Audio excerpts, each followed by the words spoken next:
QuickBooks Pro Plus Desktop 2022 OneNote presentation lists.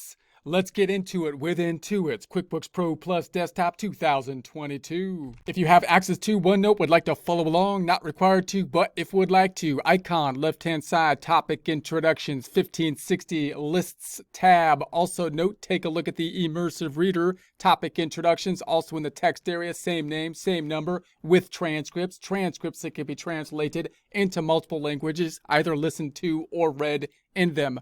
We also have the same name and number as the presentations, topic introductions designed to give an introduction to the topic, screenshots, links where applicable, and added accounting information to complement the QuickBooks presentation. You can follow along with the screenshots here with the presentations if you don't have access to the QuickBooks software at the time you're going through them.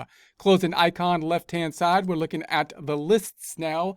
First screenshot being the home page. The lists are something that's going to be a special terminology for QuickBooks. It's above and beyond or somewhat different than the terminology for normal accounting because these are items typically housed in the dropdown of lists.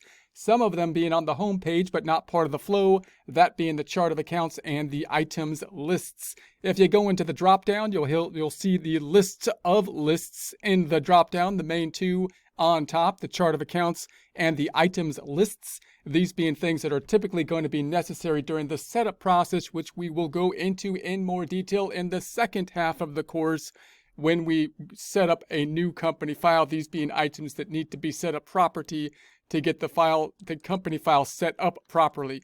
So then we printed out some of the lists so you can see these lists and go through them as you go through the presentations. These are the fixed asset lists. This is going to be the tax list related to the sales tax items.